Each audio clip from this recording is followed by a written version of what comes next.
ज्यादा उत्साह होकर भारत के इतिहास और भूगोल तक को बदल डालते हैं। मंच को उड़ा देने की साजिश हुई, भाजपा के नेताओं को मौत के घाट उतारने की साजिश हुई।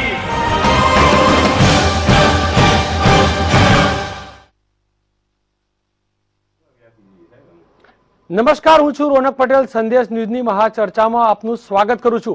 આજે આપણે વાત કરીશું પીએમ મનમોહન સિંહના ભાષણની, સાથે સાથે ચર્ચા કરીશું છત્તીસગઢ સહિત 5 રાજ્યોની વિધાનસભાની ચૂંટણીઓની અને દેશ તેમજ રાજભરની રાજકીય ગતિવિધિઓની અમારા આ વિશેષ કાર્યક્રમ સત્તાની સેમીફાइनलમાં.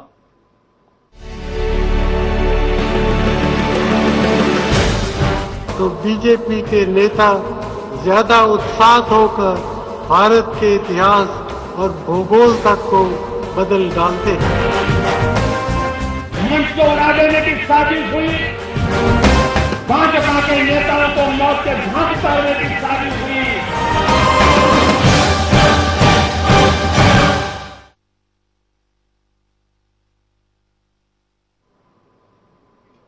સત્તાની સેમીફાઇનલના આ કાર્યક્રમમાં આપણી જોડે જોડાયા છે બીજેપી અને ભાજપ બંનેના મહેમાનો. સ્ટુડિયોમાં આપણી જોડે જોડાયા છે જયરાજસિંહ, સાથે સાથે બીજેપી તરફથી આપણી જોડે જોડાયા છે સુનિલભાઈ ઓઝા, કોંગ્રેસ તરફથી સીજે ચાવડા પણ છે અને ખાસ કરીને રાજકોટથી આપણી જોડે જોડાયા. ચર્ચાની શરૂઆત આપણે કરીએ વિજયભાઈ રૂપાણીથી, જે રાજકોટથી જોડાયા છે. વિજયભાઈ, સૌપ્રથમ તો આપનું સ્વાગત કરવા માંગીશ. સાથે સાથે કેમ કે ચેરમેન લાંબા સમય પછી એક પદ મળ્યું છે આપને, એ માટે શુભેચ્છા પણ આપવા માંગીશ. શરૂઆત આપનાથી જ કરવા માંગીશ. વિજયભાઈ, જેવી રીતે અત્યાર સુધી કહેવાતું હતું કે પીએમ મનમોહન સિંહ કંઈ બોલતા નથી, ખાસ કરીને નરેન્દ્ર મોદી વારંવાર તેઓ પર પ્રહાર કરતા હતા. કોઈ વાર એવું પણ સાંભળવામાં આવ્યું કે પીએમ મનમોહન સિંહ માટે નરેન્દ્રભાઈએ એવા પણ શબ્દો વાપર્યા મૌની બાબાના. આજે મૌન ખોલ્યું છે અને આજે આકરા પ્રહાર કર્યા છે નરેન્દ્રભાઈએ. તમને લાગે છે કે આકરા પ્રહાર બીજેપીને ભારે પડશે? એટલે એનો અર્થ એ છે કે કોંગ્રેસના નેતાઓ મનમોહન સિંહ, રાહુલ ગાંધી, સોનિયા ગાંધી, નરેન્દ્ર મોદી અને ભારતીય જનતા પાર્ટી સત્તામાં આવી રહ્યા છે, વાતાવરણ બનાવી રહ્યા છે, પ્રજામાં ચર્ચાનો વિષય બની ગયા છે, એટલા માટે એ લોકો આ વાતનું રિએક્શન આપે છે. મનમોહન સિંહે કીધું કે મોટી મોટી વાતો કરવાથી સત્તા ઉપર નહીં આવાય. એનો અર્થ એ છે કે સત્તા ઉપર ભારતીય જનતા પાર્ટી આગળ વધી રહી છે અને એની બીક કોંગ્રેસને લાગી છે. કોંગ્રેસને રિએક્શન દીધા વગર છૂટકો જ નથી. વિજયભાઈ, મોટી મોટી વાતો કદાચ નરેન્દ્રભાઈ માટે કરતા હતા. આપને યાદ હશે કે જયારે અહીંયા અમદાવાદમાં કાર્યક્રમ હતો એટલે આ જ પ્રકારની વાત દિનશા પટેલે કહ્યું હતું કે કેટલાક લોકો મોટા મોટા ભાષણ આપે છે. તમને લાગે છે કે નરેન્દ્ર મોદીને સીધી રીતે પીએમએ ટાર્ગેટ કર્યા હોય? એટલે એક વાત નક્કી છે કે ભાષણ માત્ર નરેન્દ્રભાઈ આપી શકે છે, એક મોટું વિઝન નરેન્દ્રભાઈ આપી શકે છે. નરેન્દ્રભાઈ જે રીતે આખી વાત મૂકે છે એમાં એક જેને કઈ કે બહુ મોટી મોટી વાતો હોય છે. આ વાત થી એની સામે એના કમ્પેરિઝનમાં કોંગ્રેસ પાસે આવા વિઝનથી વાત કરનાર કોઈ નેતા નથી.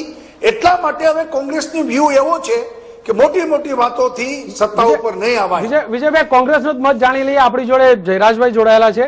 જયરાજભાઈ, શું કોઈ મોટું ભાષણ આપી શકે તેવા નેતા નથી? તમારી ઉપર સીધો આરોપ લાગી રહ્યો છે.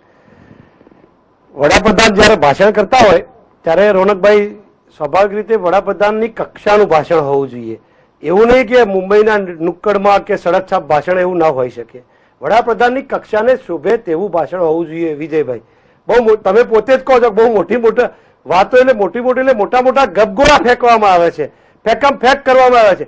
નરેન્દ્રભાઈએ ક્યારેય એમના ભાષણમાં ક્યારેય એવું કર્યું નથી કે જો હું વડાપ્રધાન થઈશ તો મારી દેશ માટે શું તૈયારી હશે, નોર્થ ઇસ્ટ માટે મારે શું પગલાં લઈશું, કાશ્મીરનો પ્રશ્ન છે એના માટે અમારી શું નીતિ હશે, વિદેશ નીતિ અમારી કેવી હશે, આતંકવાદ સામે અમે શું પગલાં લઈશું.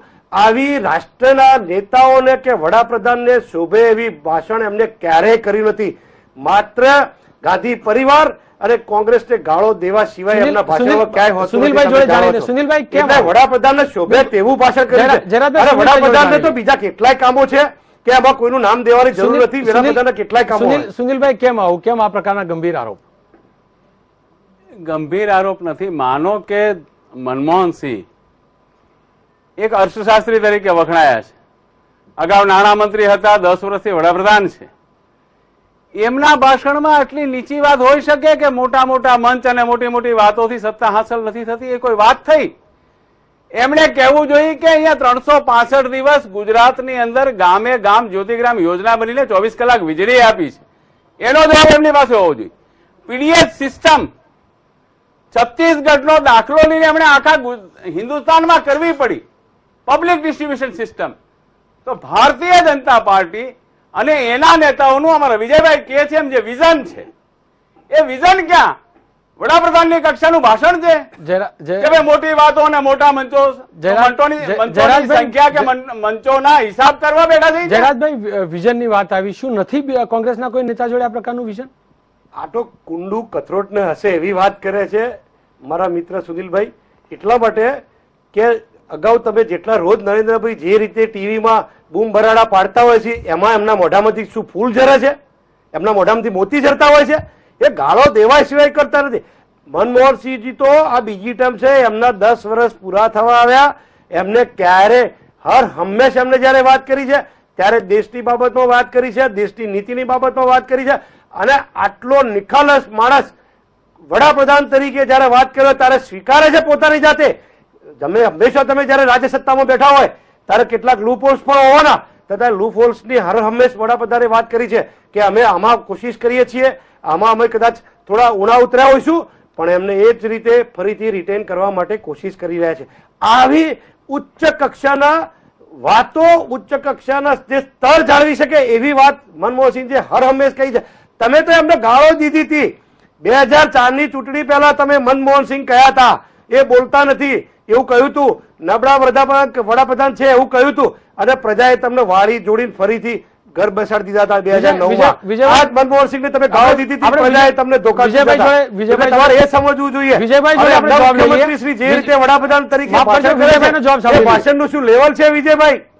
મારું શું કેવું છે કે પહેલા તો મનમોહનસિંહને ભાષણને કઈ લાગે વળગતું નથી. એક દેશના વડાપ્રધાન એવા છે કે જેની જાહેર સભા થતી નથી. અત્યારે હોલમાં ખાલી 1000 લોકો બેઠા છે અને મનમોહનસિંહ ભાષણ કરે છે. ભૂતકાળમાં ઇન્દિરા ગાંધી એની મોટી મોટી સભાઓ થતી હતી, લોકો જોવા આવતા હતા. ભૂતકાળમાં અટલ બિહારી વાજપેયી જેમની મોટી મોટી સભાઓ લોકો એને સાંભળવા આવતા. મનમોહનસિંહની એક મોટી સભા થતી નથી. હોલમાં મનમોહનસિંહનો કાર્યક્રમ કરવો પડે.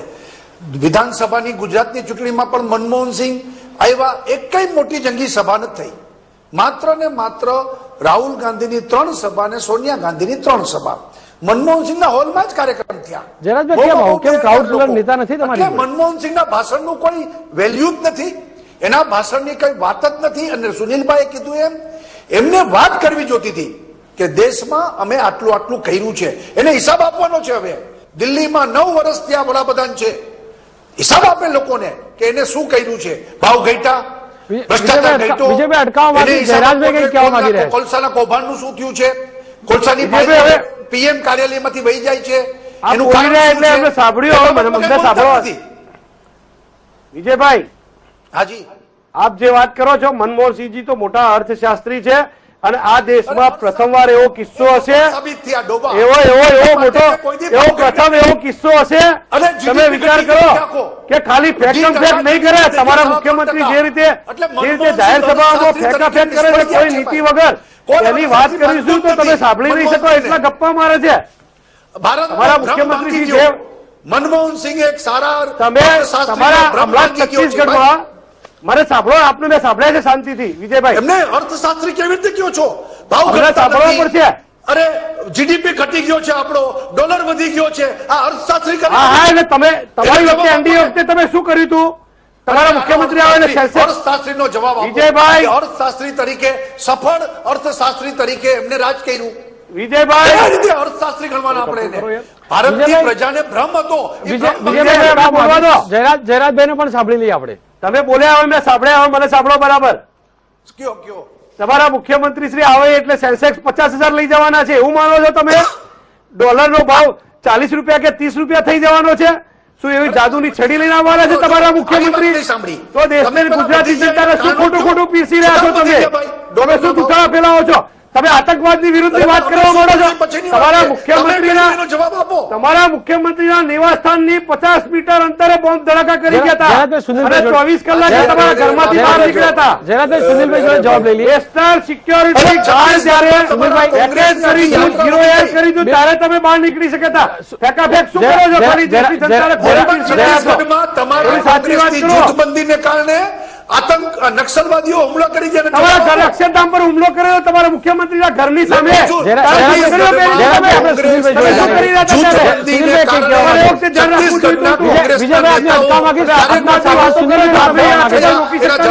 આપનો પક્ષ સિવિલ હોસ્પિટલમાં બોમ્બ બ્લાસ્ટ ગયા હતા ત્યારે ક્યાં ગયા હતા તમે? જયરાજભાઈ, સુનિલભાઈ તાલુકુ સાંભળીએ. Station bomb blast. જયરાજભાઈ, સુરતમાં ઝાડ ઉપરથી બોમ્બ લટકતા મળ્યા હતા ત્યારે ક્યાં ગઈ હતી તમારી સરકાર? જયરાજભાઈ, સુનિલભાઈ જોડે સાંભળીએ. મૂળ વાત છે. જયરાજભાઈ, ખાલી વાતો કરવાથી લોકોને સલાહ આપવાથી વાતો નહીં કરવાની. પોતાની જાતની વાત કરો. ગુજરાતમાં શું થઈ રહ્યું છે? જ્યારે તમારે એની વાત કરવી જોઈએ. ગુજરાતમાં શું થઈ ત્યારે રહ્યું આ છે એની. દેશમાં 2G નું સ્કેમ બહાર આવ્યું, લગભગ એકાદ વર્ષ કરતા વધારે સમય વયો ગયો અને માનનીય પ્રધાનમંત્રીશ્રીએ તે દિવસે જે શબ્દો કીધા હતા, એક શાયરી કીધી હતી, મારે આજે યાદ કરવી પડશે.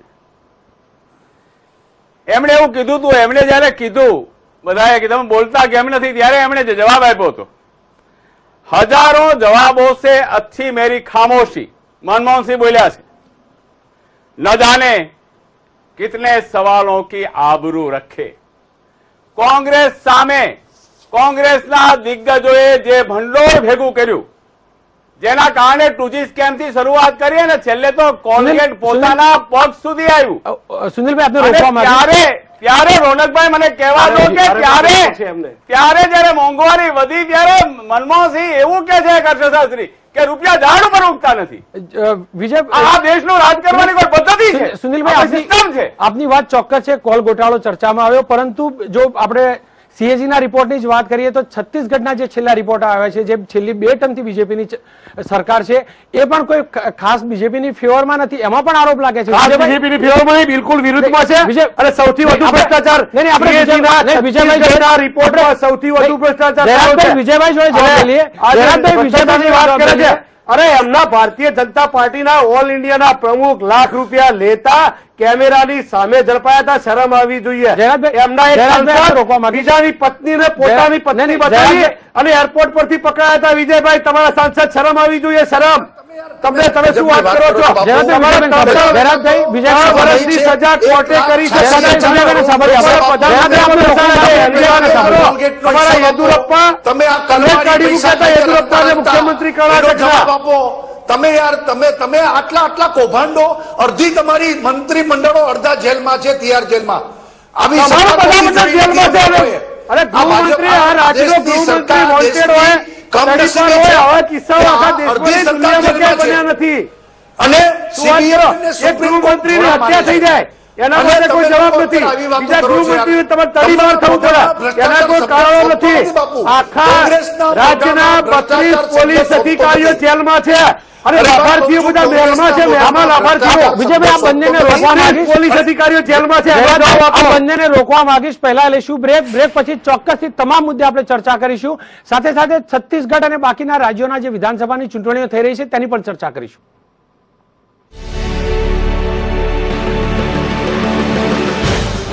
तो बीजेपी के नेता ज्यादा उत्साह होकर भारत के इतिहास और भूगोल तक को बदल डालते हैं. मंच को उड़ा देने की साजिश हुई, भाजपा के नेताओं को मौत के घाट उतारने की साजिश हुई. વિરામ બાદ તમામનું ફરી એકવાર સ્વાગત કરું છું. આ અગત્યની ચર્ચાની અંદર આપણી જોડે દિલ્હીથી જોડાયા છે બીજેપી તરફથી મુખ્તાર અબ્બાસ નકવી, સાથે સાથે અમદાવાદ સ્ટુડિયોમાં જોડાયા છે કોંગ્રેસ તરફથી CJ ચાવડા, જે પૂર્વ GS રહી चुकेला છે. આ બંને નવા મહેમાન. नकवी साहब, संदेश न्यूज से बात करने के लिए आपका शुक्रिया. આજ મુદ્દે વાત કરીશું. આપણી જોડે CJ ચાવડા જોડાયેલા છે. ચાવડા સાહેબ, તમે સાંભળ્યા હશે મુખ્તાર અબ્બાસ નકવી જે વાત કરી રહ્યા હતા, ખાસ કરીને આંતરિક સુરક્ષા કેન્દ્ર સરકાર જે છે તે પ્રોપર નથી આપી શકતી. તેઓએ વાત પણ કરી છત્તીસગઢની અંદર નક્સલવાદની અને બાકીના પ્રદેશોના નક્સલવાદની. શું લાગી રહ્યું છે આ અગત્યનો મુદ્દો આ ચૂંટણી પ્રચારમાં ક્યાંક ભૂલાયો એવું લાગી રહ્યું છે? અબ્બાસ નકવીજીએ બહુ સારી વાત કરી કે આ કોઈ પક્ષનો કાર્યક્રમ કે પક્ષના લીધે નથી, પણ એક દેશનો પ્રશ્ન છે, સમગ્ર રાજ્યનો પ્રશ્ન છે, ચાહે નક્સલવાદ હોય, ત્રાસવાદ હોય, આતંકવાદ હોય કે માઓવાદ હોય. પરંતુ જ્યારે ચૂંટણીઓ આવે છે ત્યારે ભાજપા એને રાજનીતિ સાથે જોડી દઈને મતો મેળવવાના રાજકારણમાં લાગી જાય છે. એ આપણે જોયું છે. છત્તીસગઢમાં હમણાં જ ઇલેક્શનના 3-4 મહિના પહેલા જ નક્સલવાદીઓએ હુમલો કર્યો અને કોંગ્રેસના વીસી શુક્લ જેવા મહાન નેતાઓનું પણ ત્યાં શહાદત બલિદાન થયું છે. કોંગ્રેસના ઘણા નેતાઓ એમાં બલિદાન આપ્યું છે. નક્સલવાદને ભાજપાની સરકાર ત્યાં રોકી શકી નથી અને જ્યારે ચૂંટણીઓ આવે છે ત્યારે ભાજપા હંમેશા નક્સલવાદ, આતંકવાદ, ત્રાસવાદ એવા મુદ્દાઓ ઉપસ્થિત કરીને આ દેશની પ્રજાને અને રાજ્યની પ્રજાને ગુમરાહ કરીને મતો મેળવે છે. આપને રોકવા માંગીશ, વિજયભાઈ જોડેથી જવાબ લઈ લે. વિજયભાઈ, 2 ટર્મથી ત્યાં સરકાર છે, જે રીતે ચાવડા કહી રહ્યા હતા, સીજે ચાવડા કહી રહ્યા હતા, ક્યાંક તમને લાગી રહ્યું છે કે ત્યાંનો આ બહુ મોટો પ્રમુખ મુદ્દો બનશે અને બીજેપીને માટે બહુ મોટો ઝટકો સાબિત થશે? જોઈએ તો 90 સીટનું જ રાજ્ય છે, પરંતુ 2 ટર્મથી સરકાર હોવા છતાં પણ નક્સલવાદનો આ રીતે વધારો થતો હોય, ક્યાંક બીજેપી માટે ચિંતાનો વિષય બની જશે? જે રીતે નકવીજીએ કીધું, નક્સલવાદ, આતંકવાદ, માઓવાદ આ આખા વિષયો કેન્દ્ર સરકારના છે. નેશનલ સિક્યુરિટી ઓફ કાઉન્સિલ્સ, વડાપ્રધાનના અધ્યક્ષતામાં આખી આ કાઉન્સિલ આની આંતરિક સુરક્ષા નક્કી કરતી હોય છે. સેન્ટ્રલ આઈબી આનું મોનિટરિંગ કરતું હોય છે અને એના આધારે આખા દેશમાં આખું નેટવર્કને તોડવાની કામ સેન્ટ્રલ ગવર્મેન્ટનું છે, સ્ટેટનું નથી. એટલે આ આખો વિષય કોંગ્રેસના ગળામાં છે. છત્તીસગઢમાં તો એવું જ થયું છે કે જે રીતે કોંગ્રેસની યાત્રામાં નક્સલવાદીઓએ હુમલો કર્યો, એમ કહેવાય છે કે કોંગ્રેસની આંતરિક જૂથબંધી અને બીજા જૂથે આ હુમલો કરાવ્યો અને એને કારણે એના નેતાઓ માર્યા. આખા છત્તીસગઢમાં બધા લોકો જાણે છે. કોંગ્રેસ જોડેથી જ આપણે જવાબ માંગી લઈએ. જયરાજભાઈ, જે રીતે આરોપ લગાવ્યો છે કે કોંગ્રેસના જ બીજા નેતાઓએ આ હુમલો કરાવ્યો હતો, આ ભારતીય જનતા પાર્ટીની જૂની સ્ટાઇલ છે આવી ગોટા ગપગોળા ચલાવવાની, અને એમને કહ્યું હતું કરવાની ફરિયાદ પણ. શું વિજયભાઈ, તમે લોકોને ગપ્પા મારો છો? તમારે ભારતીય જનતા પાર્ટી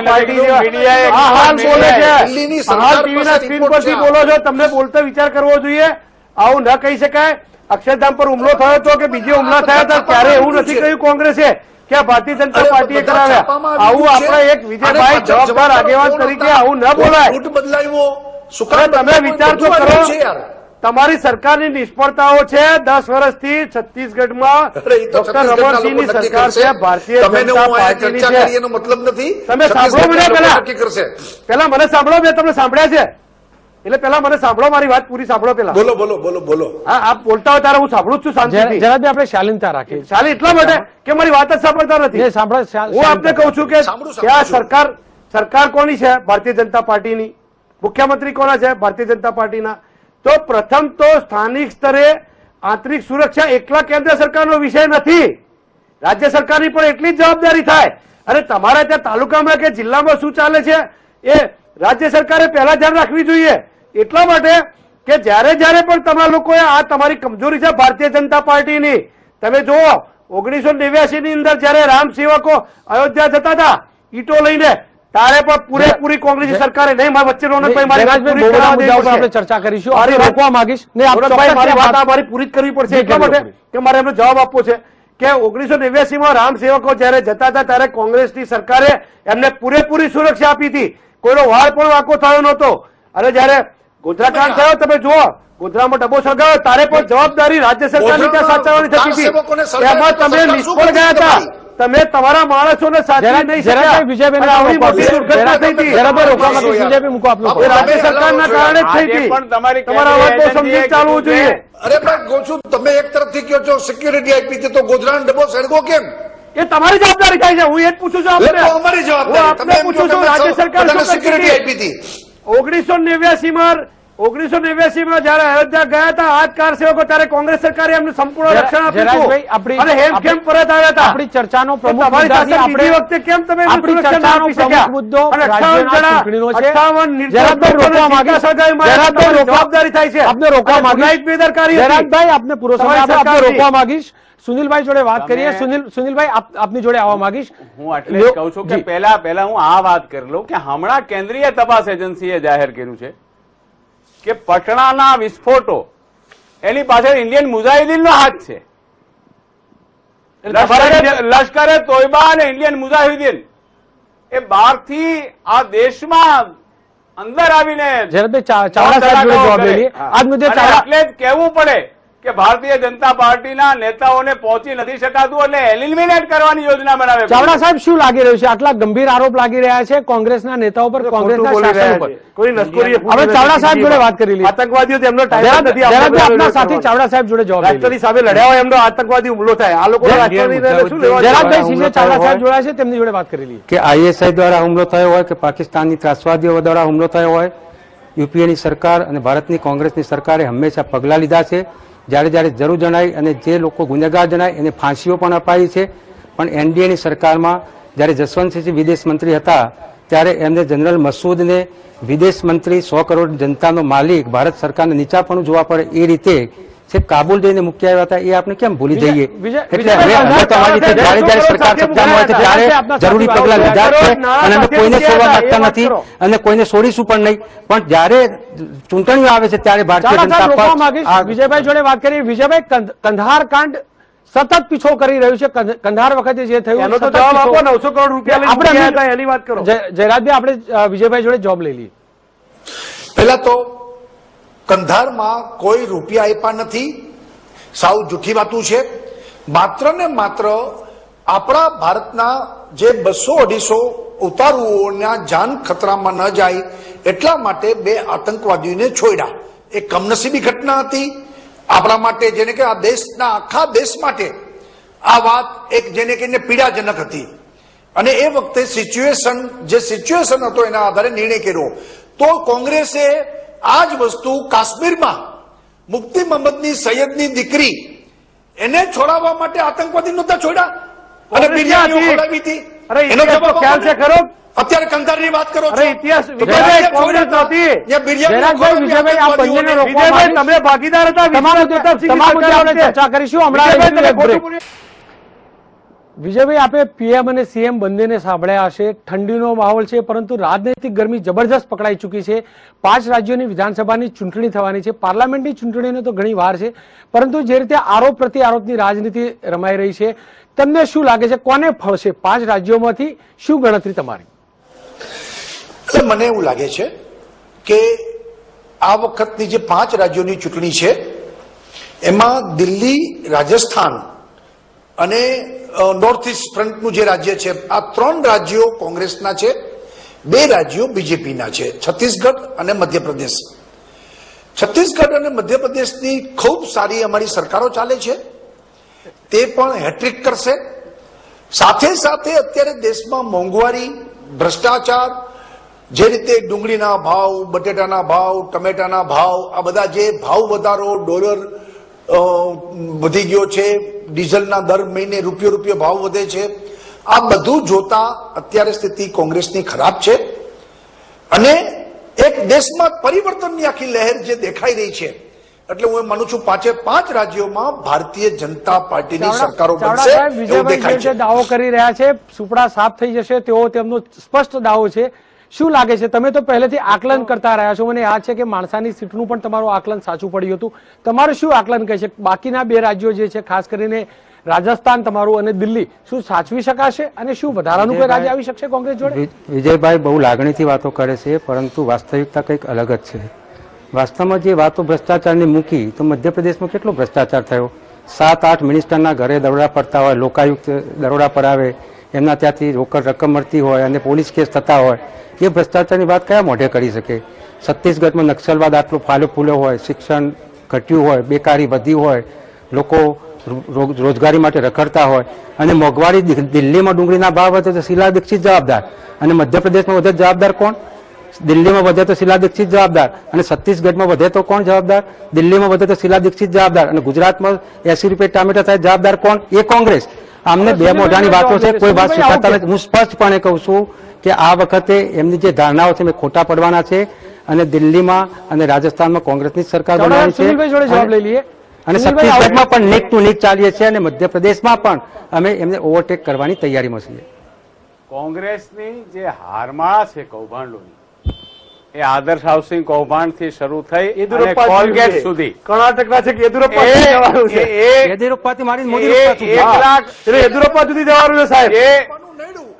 જેને યેદુરપ્પા તો એકદમ જેના દૂધે થયેલા છે અમદાવાદ. જયરાજભાઈ, આપણે જેના સુનિલ ભાઈ આંકડાઓ જેના આંકડાઓ 10,000 કરોડ થી લઈને 1,80,000 કરોડ રૂપિયા સુધીના આંકડાઓ જે આદર્શ હાઉસિંગ કૌભાંડ માટે થઈને મુંબઈના સચિવાલયમાં આગ લગાડવામાં આવી અને જે કોલગેટ કૌભાંડમાં પીસી પરખ નામના અધિકારી જેની પ્રમાણિકતા માટે પ્રખ્યાત છે એ અધિકારી એમ કે તો વડાપ્રધાન ઉપર એફઆઈઆર કરવી જોઈએ.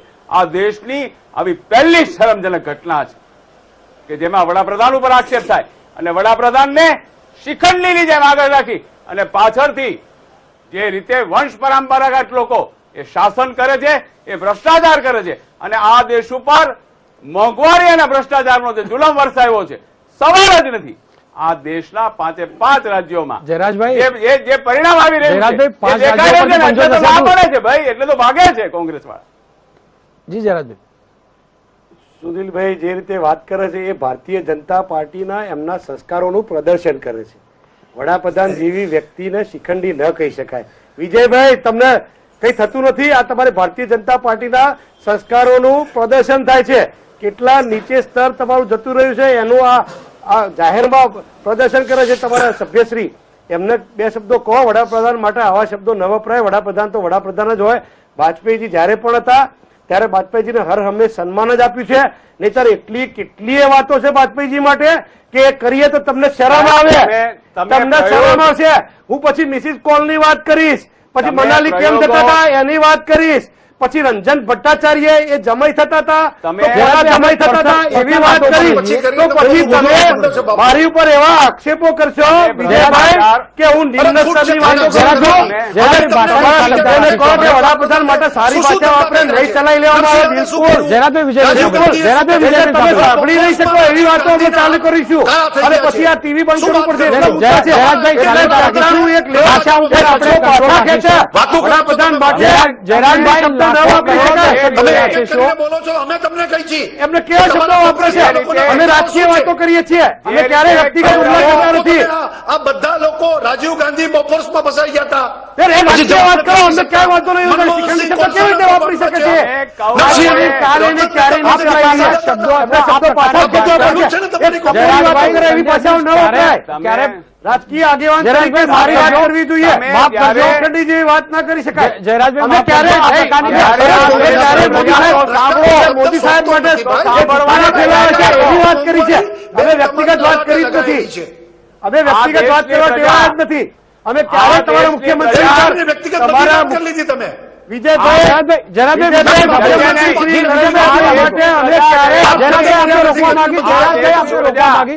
અમે આ વખતે નથી બોલ્યા. અમે મર્યાદામાં બોલીએ છીએ. જયરાજભાઈ, તમે રાજકીય વાત કરો. તમે રાજકીય વાત કરો. દર્શકો સુધી આપણી મર્યાદામાં વાત કરી. શું જવાબ આપવામાં જયરાજભાઈ, દર્શકો સુધી આપણી વાત પહોંચી નથી શકતી.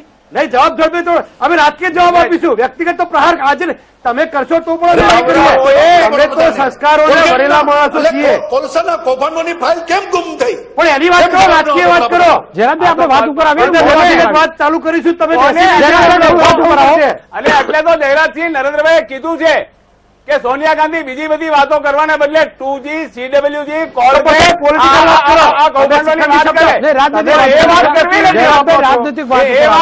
રાજનૈતિક વાત કરવી. કક્ષા છે. તમને શરમ આવી જોઈએ. 100 કરોડના પ્રતિનિધિ તમે શિખંડી કહો છો, તમને શરમ આવી જોઈએ. અરે દેશોની અંદર તમારું પ્રદર્શન કરો. શિખંડની જે વાત છે પાછળ રાહુલ ગાંધી ને સોનિયા ગાંધી જ રાજ કરે છે.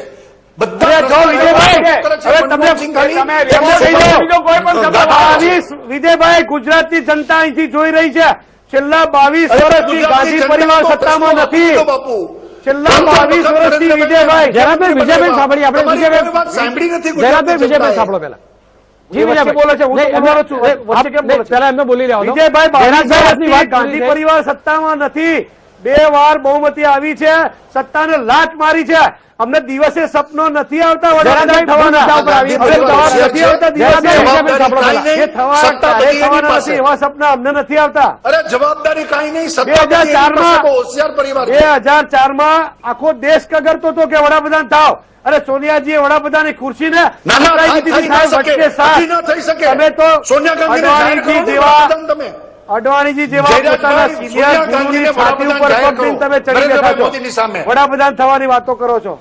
જાહેર કરો ને એને વડાપ્રધાન. કોણ? સોનિયા ગાંધીને વડાપ્રધાન જાહેર કરો. કોણ કરેલા છે? અમારે તો જાહેર, અમાર લોકો બનાવવા આવે ત્યારે નહોતા બન્યા. તમારી જેમ અડવાણીજીને પોતાના છે બની શકે એમ નથી. સત્તા માટે અમે કેશુભાઈને નથી પતાયા. આપનો સમય પૂરો થયો. સત્તા માટે કાશીરામ રાણાને નથી પતાયા. ચાવડા વાત સમજી લેવી જોઈએ. ચાવડાજી, તમને શું લાગી રહ્યું છે કે શું રિમોટ કંટ્રોલ થી પીએમ ની સરકાર ચાલે છે? એ પ્રકારના જે આરોપો લાગી રહ્યા છે, પરિવાર 22 વર્ષથી સત્તા પર કહી શકે. આપના સાથેની વાત સાંભળી લઈએ. ભારત સરકાર રિમોટ કંટ્રોલથી ચાલતી નથી. વિશ્વવિખ્યાત અર્થશાસ્ત્રી મનમોહનસિંહજી ભારત સરકાર ચલાવે છે. સમગ્ર વિશ્વમાં જ્યારે મંદી આવી, અમેરિકામાં પણ શટડાઉન કરવાના પ્રસંગો આવ્યા, ત્યારે ભારતનું અર્થતંત્ર ટકી રહ્યું. સમગ્ર વિશ્વની નેશનલ બેન્કો તૂટી, અમેરિકાની, ઇંગ્લેન્ડની, ફ્રાન્સની, જર્મનીની, જાપાનની, ચાઇનાની, ત્યારે પણ આ દેશનું અર્થતંત્ર કોઈએ ટકાવ્યું હોય તો મનમોહનસિંહની સરકારે, મનમોહનસિંહજીએ ટકાવ્યું છે. અને ઓબામા જેવા પણ મનમોહનસિંહની જ્યારે સલાહ લેતા હોય ત્યારે એવા ભારતના વડાપ્રધાનને જ્યારે તમે શિખંડી જેવા શબ્દો વાપરો છો ત્યારે તમારી સંસ્કારિતા તો અમે આત્મારામ કાકાનું ધોતિયું ખેંચ્યું ત્યારે જોઈ લીધી છે. અને તમારી સંસ્કારિતા તો જ્યારે આનંદીબેને એમ કહ્યું કે નવરાત્રીના મહોત્સવ પછી ગુજરાતમાં એબોર્શન વધી જાય છે, એ વખતે અમે તમારી સંસ્કારિતા જોઈ લીધી છે. તમને સંસ્કારિતા વિશે બોલવાનો કોઈ અધિકાર નથી. વિજયભાઈ રૂપાણી, તમે તમારી સંસ્કારિતા તમારા ઘર સુધી સીમિત રાખો. સુનિલભાઈ, ખાસ કરીને આપની જોડે વાત કરવા માંગીશ કે જે પ્રકારની વાતો થઈને મનમોહનસિંહની છબી બનેલી છે એક અર્થશાસ્ત્રી તરીકેની, શું લાગે છે મનમોહનસિંહની છબી ભારે પડશે કે નરેન્દ્ર મોદીનો વિકાસ? મનમોહનસિંહની જે છબી છે, આખા દેશના સામાન્યમાં સામાન્ય મતદાર હમણાં વિજયભાઈએ કીધું એમ માને છે કે આ રિમોટ કંટ્રોલથી ચાલતી સરકાર છે. અને મનમોહનસિંહજીએ પોતે એવું કીધું છે કે આ મહાન અર્થશાસ્ત્રી કીધા અમારા મિત્રએ, સીજે ચાવડા સાહેબે, એ મહાન અર્થશાસ્ત્રીએ, એક વખતના મહાન નાણામંત્રીએ, આજના મહાન વડાપ્રધાને એવું કીધું છે કે જેમની હજુ પોતે વડાપ્રધાનના ઉમેદવાર છે એવું જાહેર કરવાની તૈયારી નથી. નથી કોંગ્રેસની તૈયારી, નથી એ શાહજાદાની તૈયારી. અને એમ છતાં એ વડાપ્રધાન શ્રી એમ કે હું એમની નીચે કામ કરવા તૈયાર છું. આ જે સ્થિતિ છે, અરે તો એની નીચે કામ કરવું એટલે આ દેશ માને છે કે ભ્રષ્ટાચાર અને કૌભાંડો અને મોંઘવારીને આસમાને લઈ જતા શાસન નીચે કામ. બિલકુલ સુનિલભાઈ, બીજી તરફ મને સાંભળજો રોનકભાઈ, બીજી તરફ આ દેશને ખબર છે કે વિકાસને ટોચે પહોંચાડનાર, જેને ગુડ ગવર્નન્સ કહેવાય, ગવર્નન્સ જેનું નામ કહેવાય, જેના ઉપર દેશને ભરોસો છે, દેશની પ્રજાને ભરોસો છે. સુનિલભાઈ, આ બે વચ્ચેની માફ કરજો, આપને રોકવા માંગીશ. અને વિરામ પછી આપણે વાત કરીશું 5 રાજ્યોની ચૂંટણી, તેના પરિણામોની શું અસર પડશે. 2017ની સેમીફાઇનલના વિશેષ કાર્યક્રમમાં ફરી એકવાર તમામ મહેમાનો અને દર્શકોનું સ્વાગત કરું છું. શરૂઆત કરીએ ચર્ચાની વિજયભાઈથી. વિજયભાઈ, 2014ની ચૂંટણીઓ જે લોકસભાની થનાર છે તે પહેલાની આ ચૂંટણી, રાજ્ય વિધાનસભાઓની ચૂંટણી, જે પ્રકારના ભાષણો થઈ રહ્યા છે, જે પ્રકારના આરોપ પ્રતિ આરોપ લાગી રહ્યા છે, ક્યાંય વિકાસની વાત નથી થતી. આપને નથી લાગતું કે 2014 જીતવાની લાહેની અંદર બીજેપી, કોંગ્રેસ, તમામ પક્ષના નેતાઓ મૂળ મુદ્દાથી દૂર ભાગી રહ્યા હોય?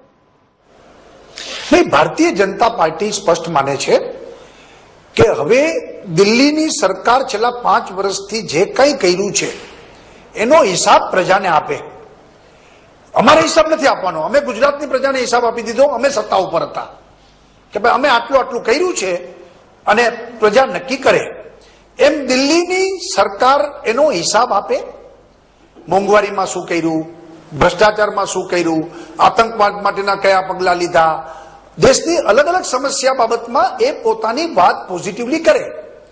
અને અમે વિરોધ પક્ષ તરીકે એની જે કંઈ બાકીની જે બાબતો છે કે દેશને નુકસાન થયું છે એ વાત ઉજાગર કરી છે. અમે સ્પષ્ટ કહી છીએ કે મનમોહનસિંહ અર્થશાસ્ત્રી હોય શ્રેષ્ઠ, તો ભાવ કેમ વધ્યા, ડોલરના ભાવ કેમ વધી ગયા, ડીઝલ પેટ્રોલના ભાવ કેમ વધી ગયા? વિજય- મનમોહનસિંહ વિજયભાઈ, માફ કરજો, આપને રોકવા જીડીપી માંગીશ. 8%માંથી 2% કેમ થઈ ગયો? 3% કેમ થઈ ગયો? વિજયભાઈ, ઘટતું જાય રોકવા છે. માંગીશ કેમ કે આ ચૂંટણીઓ રાજ્યોની વિધાનસભાની થવા જઈ રહી છે, પરંતુ વાત જે છે તે દેશની રાજનીતિની કરવામાં આવે છે. જે પણ નેતાઓના ભાષણ હોય છે દેશની રાજનીતિની કરે છે. કેમ કોઈ પ્રદેશના વિકાસની વાત નથી કરતું? જે પણ રાજ્યોની અંદર ચૂંટણી પ્રચાર થતો હોય તેમાં કેમ નહીં?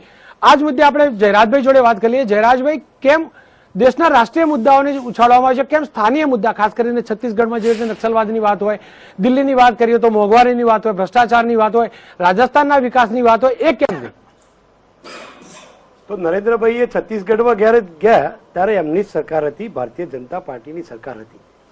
તો એમને જ વાત કરવી જોઈએ કે અમારા છત્તીસગઢમાં ભોપાળું કેમ નીકળ્યું હતું, હુમલો કેમ થયો, તો એ કોંગ્રેસ વાળા કેવી રીતે વાત છે? એમની સત્તા છે, એમને જ કરવી જોઈએ. અને બીજું વિજયભાઈ જે કહ્યું ને કે જનતા હિસાબ, જનતા બરાબર હિસાબ લે છે વિજયભાઈ, અને વાળી જોડીને સાફ કરી નાખ્યા. પહેલો હિસાબ તમારો કર્યો ઉત્તરાખંડમાં, તમને કાઢ્યા. બીજો હિસાબ કર્યો તમારો હિમાચલ પ્રદેશમાં, તમને કાઢ્યા. ત્રીજો હિસાબ કર્યો કર્ણાટકમાં, તમારા સુપડા સાફ થઈ ગયા. તમારે જે છેલ્લી કક્ષાના જે ભ્રષ્ટાચારના રેડી બંધુઓએ અને યેદુરપ્પાજી વખતે જે ખેલ થયા હતા, ખનન કૌભાંડોના, ખાણ ખનીજના જે કૌભાંડો, એના જે વરવું પ્રદર્શન જે જોયું હતું કર્ણાટકમાં, એટલે પ્રજાએ વાળી જોડી સાફ કરી નાખ્યા. એટલે ગુજરાતમાં શું થયું? તમે બરાબર જ કહી રહ્યા છો. એટલા માટે કે આખા દેશમાં તમે જુઓ, જ્યારે જેટલી ચૂંટણીઓ આવી એ વાત કરે છે ને, જેટલી ચૂંટણીઓ એમને જયારે એનડીએ નું શાસન આવ્યું એના પછી કેમ નરેન્દ્રભાઈએ ત્યાં ભાષણો નહોતા કર્યા કર્ણાટકમાં? કેટલી સભાઓ કરી છે, કેટલી સીટો જીત્યા? તો આપણે એની વાત કરવી જોઈએ. એકલી ગુજરાતી કેસેટ લગાડવાથી દેશ પર શાસન ના થઈ શકે. અમે ક્યારે એવું નથી કહ્યું વિજયભાઈ, અમે ક્યારેય એવું નથી કહ્યું કે ગુજરાતમાં તમે નથી જીત્યા કે અમે નથી હાર્યા. લોકશાહીની અંદર હાર જીત એક બહુ સામાન્ય અને બહુ એવા મોટા તફાવતથી જીતી નથી ગયા. 62 આપણે રોકવા માંગીશ, પણ તમારે જે રીતે આપણે એક વિરામ લઈ લઈએ. વિરામ પછી મુખ્યમંત્રીઓ તમામ ચર્ચા કરીશું. અને આજ કેટલા રહી ગયા છે એની તમારે લોકો સમક્ષ વાત કરવી જોઈએ, તો જેથી આખા દેશની જનતાને ખબર પડે. જયરાજભાઈ, સમયનો અભાવ છે. જયરાજભાઈ, વિરામ લઈ લઈએ. ગુડ ગવર્નન્સ ની વાતો કરો છો. એક બ્રેક લઈ લઈએ. બ્રેક પછી તમામ સત્તાની સેમીફાઇનલ કાર્યક્રમમાં ફરી એકવાર આપનું સ્વાગત કરું છું. શરૂઆત કરીએ સીજે ચાવડાજી જોડેથી. ચાવડાજી, તમે ખાસ કરીને એક રાજનેતા કરતા પણ એક રાજનૈતિક વિશ્લેષક વધુ રહ્યા છો. તમારા હિસાબથી આ 5 રાજ્યોની ચૂંટણીનું મહત્વ કેટલું છે, ખાસ કરીને 2014ની લોકસભાની ચૂંટણીને ધ્યાનમાં રાખીને વાત કરીએ તો? પશ્ચિમ ભારતમાં આ 5 રાજ્યોની ચૂંટણી જે થઈ રહી છે એમાં મધ્યપ્રદેશ મધ્ય ભારતમાંથી અને રાજસ્થાન પશ્ચિમ ભારતમાંથી થઈ રહી છે. ત્યાં હંમેશા ભારતીય જનતા પક્ષ હિન્દુત્વના નામે, રામ મંદિરના નામે, સમાન સિવિલ કોડના નામે મત લેતો રહ્યો છે. આ વખતે મધ્યપ્રદેશમાં નરેન્દ્ર મોદીજી જાય કે છત્તીસગઢમાં જાય કે રાજસ્થાનમાં જાય, બધે તમે સાંભળો છો કે એક જ વાત કરે છે કે ભાજપા કા નેતાઓ को मारने की साजिश इन लोगों ने की. મારે એમને સીધો પ્રશ્ન છે કે આઝાદી પહેલા અને આઝાદી પછી અત્યાર સુધી ભાજપાના જેટલા વરિષ્ઠ નેતાઓ છે, અટલ બિહારી વાજપેયી, લાલકૃષ્ણ અડવાણી, સુષ્મા સ્વરાજ, વેંકૈયા નાયડુ, રાજનાથસિંહ, મોદીજી, આ બધા જ નેતાઓના કોઈ સગા સંબંધી, મામા, ફોઈ, ફુવા, કાકા, કાકીએ આ દેશ માટે બલિદાન આપ્યું છે? આ દેશની બિન સાંપ્રદાયિકતા જાળવવા, એકતા જાળવવા, અખંડિતતા જાળવવા, કોમી એકલાત જાળવવા કોઈએ બલિદાન આપ્યું છે? આઝાદી પહેલા ચાવડાજી રોકવા માંગીશ. આપણી જોડે જોડાયા છે રમણસિંહ, જે હમણાં જ ભાષણ વાત કરી રહ્યા છે. આવો જાણીએ શું કહી રહ્યા છે. ये आतंकवादी घटनाएं इस पूरे देश में होती हैं और छत्तीसगढ़ आज भी और पहले भी शांति का टापू था और आगे भी रहेगा. जीरो घाटी की जो घटना हुई उसके लेकर प्रधानमंत्री राहुल गांधी सब आप पर निशाना साध रहे हैं. इस मुद्दे को लेकर वो जनता के बीच जा रहे हैं.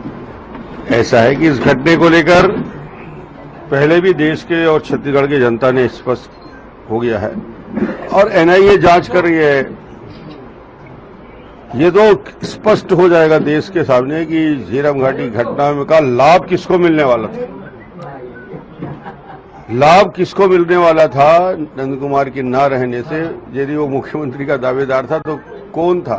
इस જયરાજભાઈ, સાંભળ્યા હશે આપને છત્તીસગઢના સીએમને કોન્ફિડન્ટ દેખાતા હતા અને ખાસ કરીને વાત કરી હતા કોને લાભ થશે, શું લાગે છે? એટલે હું એ જ કહું છું કે એ લાભ થવાની વાત કરે છે એટલે એમનો પરાજય નિશ્ચિત છે એવું દેખાય છે. એટલે અત્યારથી પાણી આવ્યા પહેલા પાળ બાંધી રહ્યા છે કે હું હારવાનો છું એવું આ ટીવીના સ્ક્રીન પર સાબિત કરે છે મુખ્યમંત્રી કે લાભ કોને થવાનો છે. એના ઉપરથી તમારે અંદાજ બાંધી દેવો જોઈએ કે છત્તીસગઢમાં શું થવાનું છે. એમને સ્વીકારી લીધું છે આજે એમના ઇન્ટરવ્યુમાં જ કે લાભ કોને થવાનો છે. બીજું કહું, સુનિલભાઈ સાહેબે જે વાત કરી તો લાભ તો હંમેશા જેને ભોગ આપ્યો હોય એનો જ શહીદી વોરીએ એને લાભ થાય. સુનિલભાઈ એમના કહીશ રોનકભાઈ કે જ્યારે ચાવડા સાહેબે કીધું ત્યારે એમને હું જરા ઇતિહાસ યાદ અપાવું. કાશ્મીરનો પ્રશ્ન જે સળગતો રાખ્યો નહેરુજીએ, એ કાશ્મીરના પ્રશ્ને એક દેશ में दो निशान दो विधान दो प्रधान नहीं चलेगा કરીને ભારતીય જનસંઘના સ્થાપક અધ્યક્ષ ડોક્ટર શ્યામા પ્રસાદ મુખર્જી શેખ અબ્દુલ્લાએ જેલમાં પૂર્યા, એની હત્યા થઈ છે. જરા ઇતિહાસ જોઈ લે. પછી અને એ પછી પણ મને સાંભળી લો, પછી સરકારમાં એમનો ટેકો લીધો જવાહરલાલ નહેરુએ પછી ફારૂક અબ્દુલ્લાનો ટેકો લીધો વડાપ્રધાન થવા. માતા જોગમાયા એમની નીતિઓ જુઓ તો એની તપાસ કરવાની ના પડી. જે કાશ્મીરની સમસ્યા આજ સુધી શેખ અબ્દુલ્લાહ કુટુંબની આ દેશની ગુજરાતની જનતા ઓળખી ગઈ છે, તમને ઓળખી ગઈ છે. હા કે ના પાડો જવાબ આપો. દેશમાં અમારી પાર્ટી વખતે ફારૂક અને હંમેશા શું તમે રાજનીતિ કરો છો એક બાજુ, અને એટલે જ નરેન્દ્રભાઈએ કીધું છે કે સરદાર વલ્લભભાઈ પટેલે આ દેશને જોડ્યો છે. કહી દીધું એટલે સાચું. અને તમને યાદ આવ્યા જયારે નરેન્દ્રભાઈ મોદીએ સરદાર પટેલને યાદ કર્યા ત્યારે તમે મારા પ્રશ્નનો જવાબ આપો કે શેખ અબ્દુલ્લાનો ટેકો તમે કેમ લીધેલો? વાજપેયીજીને વડાપ્રધાન બનાવ્યા તમે ત્યારે એનડીએના શાસનમાં શેખ અબ્દુલ્લાહ ફારૂક આપણે વર્તમાનની વાત કરીએ. સુનિલભાઈ નહીં, આપણે પ્રશ્ન જવાબ આપું છું. આપની ચોક્કસથી વાત સાચી છે. વાતોનો જવાબ આપું છું. આ દેશમાં આહુતિઓ આપી છે સાહેબ ભારતીય જનતા પાર્ટીના કોઈને પથ્થર વાગ્યો નથી, તમને શરમ આવી જો. સુનિલભાઈ જયરાજભાઈ માફ કરજો, સમયનો અભાવ છે. ચર્ચા સુનિલભાઈ જયરાજભાઈ માફ કરજો, ચર્ચા અહીંયા અટકાવી પડશે, સમયનો અભાવ છે. સૌથી મોટી વાત એ છે કે જે પ્રકારના આક્ષેપ પ્રતિ આક્ષેપ થઈ રહ્યા છે, રાજ્ય વિધાનસભાની ચૂંટણીઓ આવી રહી છે ત્યારે કોનો બેડો થશે પાર, કોની નૈયા ડૂબશે એ તો આ રાજ્ય વિધાનસભાની ચૂંટણીના પરિણામો પરથી જ ખબર પડશે. પરંતુ એક વાત ચોક્કસ છે કે જનતા જાણવા માંગે છે કે કઈ પાર્ટી અને કયો નેતા દેશનો સાચા અર્થમાં વિકાસ કરશે અને સાચા અર્થમાં સત્તાની નહીં પણ જનતાની ફાઇનલ રમશે. भाजपा के नेताओं को मौत के घाट पर